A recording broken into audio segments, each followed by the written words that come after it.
ఓం అస్మద్గురుభ్యో నమః. శ్రీమతే రామానుజాయ నమః. మా ఆచార్యులు బిటి రామానుజాచార్య స్వామి వారి దివ్య తిరువడికి తామలకు దాసోహం చేసుకుంటూ, రోహిణి అమ్మగారికి దాసోహం చేసుకుంటూ, భాగవత గోష్ఠి దివ్య తిరువడికి తామలకు దాసోహం. తిరువరంగత్త అముదనార్ వైభవాన్ని గురించి తెలుసుకుందాం. వారి ఆచార్యులు కూరత్తాళ్వాన్. పరమపదం చేరిన ప్రదేశం తిరువరంగం. తిరువరంగత్త అముదనార్ పూర్వం పెరియ కోయిల్ నంబిగా వ్యవహరించబడేవారు. వీరు శ్రీరంగమున అధికారి ప్రతినిధిగా మరియు పురోహితులుగా, అంటే వేద పురాణ విన్నపం చదివేటి వారుగా ఉండేవారు. ప్రథమంగా వీరు శ్రీరంగ ఆలయంలోని కార్యకలాపాలను సంస్కరించే, అంటే ఎంబెరుమానార్ శ్రీరామానుజుల వారిపై ప్రతికూలంగా ఉండేవారు. కానీ శ్రీమన్నారాయణుని దివ్య కటాక్షంతో అంతిమంగా ఎంబెరుమానార్లతో బాంధవ్యం ఏర్పడి వారి కృపకి పాత్రులయ్యారు. ఎప్పుడైతే ఎంబెరుమానార్ పెరియ పెరుమాళ్లచే ఉడయవర్, అంటే విభూతి ద్వయ నాయకులుగా ప్రకటింపబడి ఆలయ సంస్కరణను ఉత్తమ మార్గంలో చేయదలిచారో, పెరియ కోయిల్ నంబి వీరిని అంత సులువుగా అంగీకరించలేదు. ఎంబెరుమానార్ చాలా విసుగు చెంది మొదట వీరిని పదవి నుండి తీసేయాలని నిర్ణయించుకున్నారు. కానీ ఓ రోజు ఎంబెరుమానార్ పెరియ పెరుమాళ్ తిరువీధి, అంటే పురప్పాడు గురించి ఎదురు చూస్తూ ఉన్నప్పుడు స్వామి వీరు స్వప్నంలో సాక్షాత్కరించి పెరియ కోయిల్ నంబి తనకు చాలా కాలం నుండి సేవ చేస్తున్న ఆప్తుడిగా సూచించారు. ఎంబెరుమానార్ పెరియ కోయిల్ నంబిని ఉద్ధరించడానికిగా మరియు మార్గనిర్దేశం చేయడానికిగా తాను చేయు సంస్కరణలకు తగ్గట్టుగా తయారు కావడానికి కూరత్తాళ్వాన్ను నియమించారు. ఆళ్వాన్ వారిని ప్రభావశీలురిగా చేయడానికి ప్రయత్నిస్తున్నారు. అయితే పెరియ కోయిల్ నంబి తాను ఎంబెరుమానార్కు శిష్యులు కావాలని ఆశించారు. కానీ పెరియ కోయిల్ నంబిని తనను ఉద్ధరించు కూరత్తాళ్వాన్ని ఆచార్యులుగా స్వీకరించవలసిందిగా ఎంబెరుమానార్ సూచించారు. పెరియ కోయిల్ నంబి తన సంప్రదాయ సామర్థ్యంతో తమిళ భాషలో రాసిన అమృతము వంటి పద్యములను వలన ఎంబెరుమానార్లచే అముదనార్ అనే నామంతో వ్యవహరింపబడ్డారు. క్రమంగా అముదనార్ ఆళ్వాన్ మరియు ఎంబెరుమానార్లతో తమ బాంధవ్యాన్ని పెంచుకున్నారు. అముదనార్ పెరియ కోయిల్ అధికారి నింతిరను ఎంబెరుమానార్లకు అప్పగించారు. అముదనార్ తల్లిగారు పరమపదించినప్పుడు 11వ రోజున జరుగు ఏకోదిష్టమున, అంటే మరణించిన వ్యక్తి శరీరమును ఒకరి యందు భావించి వారికి విశేషంగా ఆతిథ్యాన్ని ఇవ్వవలసి ఉంటుంది. చివరన ఆ ఆతిథ్యమును స్వీకరించువారిని ఆతిథ్యము ఇచ్చువారు మీకు సంతృప్తులయ్యారా అని అడగాలి. స్వీకరించిన వారు పూర్తిగా సంతృప్తులు అయ్యాము అంటేనే కానీ ఆ కార్యం సఫలమవుతుంది.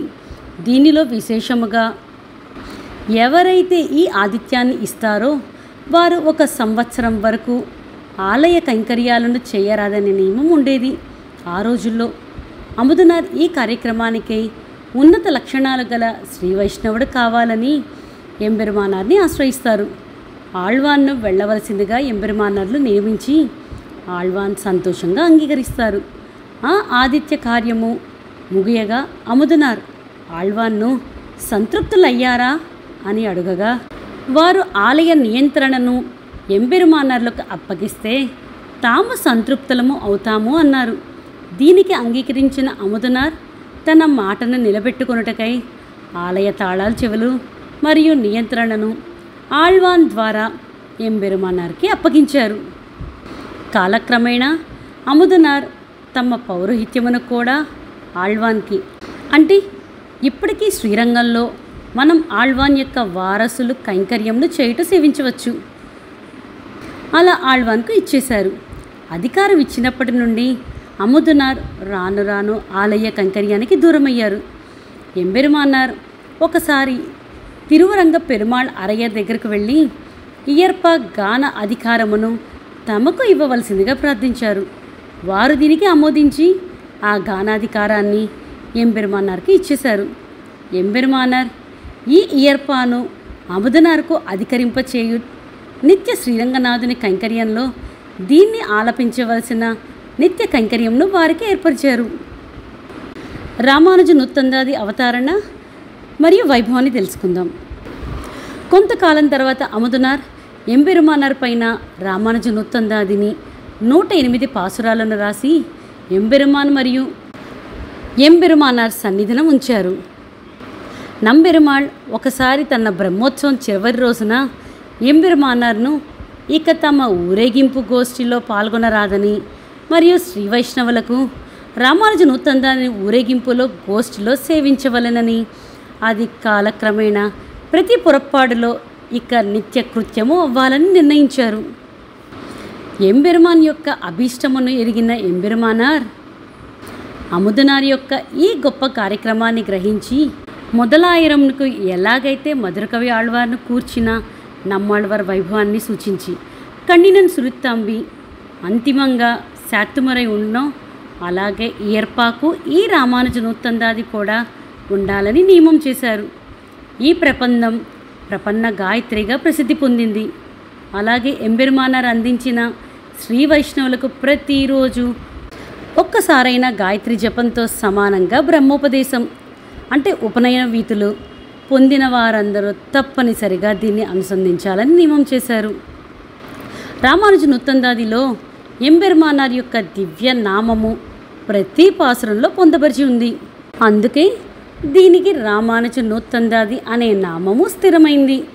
ఇది ఆచార్య అభిమాన నిష్ఠులకు, ఆచార్యుల దయకు పాత్రులైన వారు అన్నిటినీ సమకూరుస్తుంది.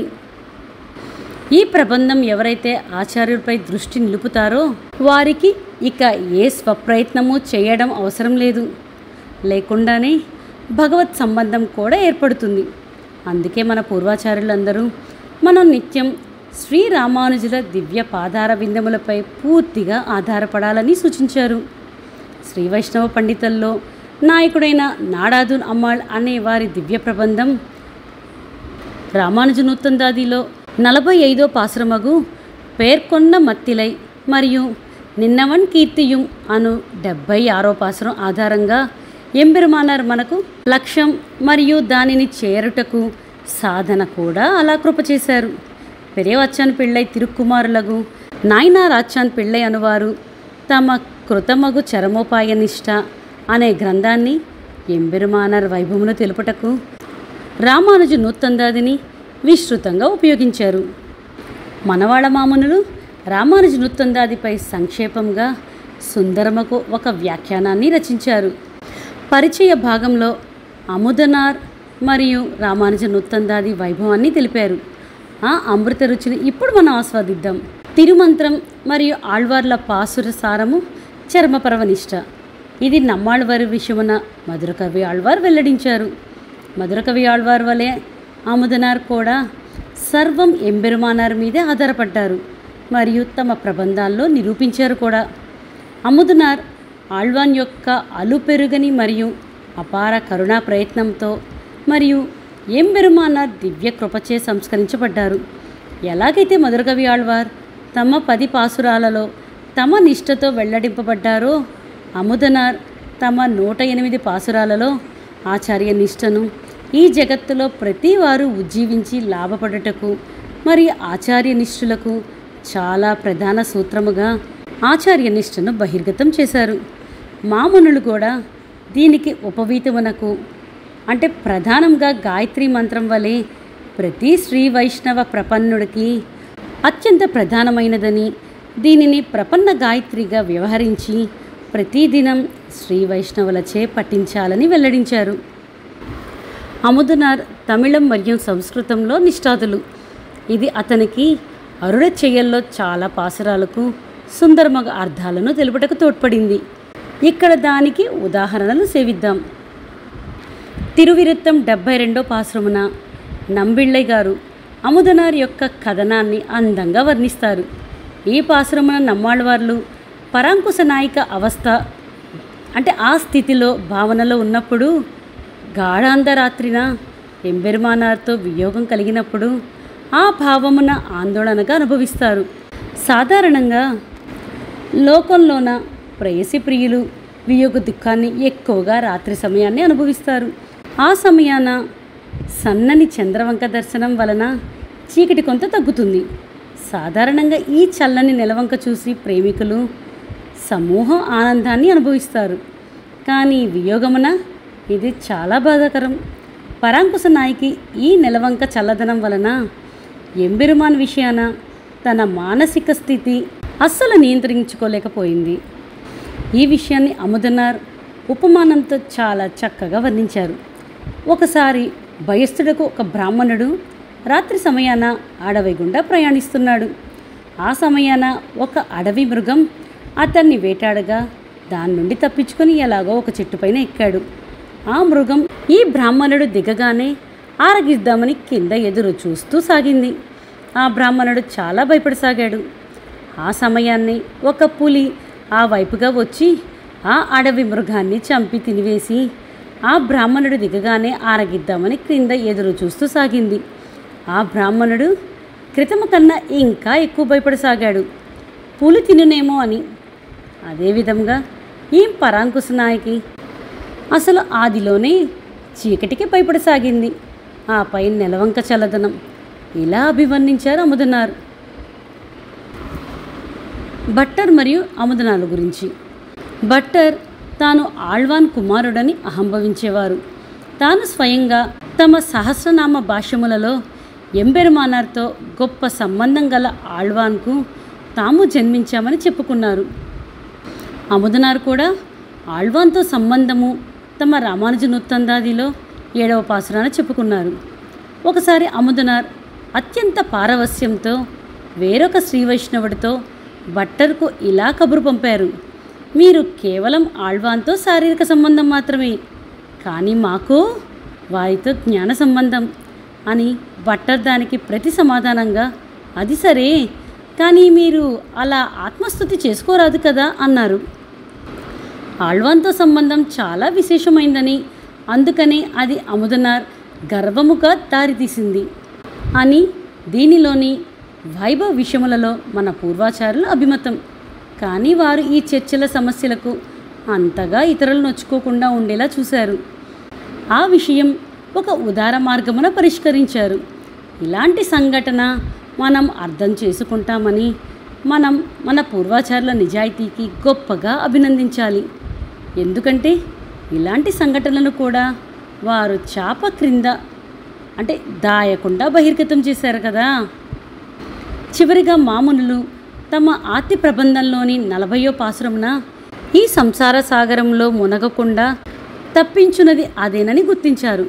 మనం ఎంబెరుమానార్ దివ్య పాదార విందములయందు సదా ఆధీనులై శ్రీ రామానుజుల ప్రియ భక్తులతో కాలం గడపాలి. రామానుజ నూత్తందాది సదా పఠనం చేయాలి. మనం కొంత మాత్రమే తిరువరంగత్తు అముదనార్ వైభవాన్ని అనుభవించాం. వారు పూర్తిగా భాగవత నిష్టలో ఉండి సదా ఎంబెరుమానార్కు మరియు ఆళ్వాన్కు అత్యంత ప్రీతములై ఉన్నారు. మనం కూడా వారి భాగవత నిష్టలో కొంతనైనా రావాలని వారి శ్రీపాదాలను ప్రార్థిద్దాం. తిరువరంగత్త అముదనార్ తనియన్.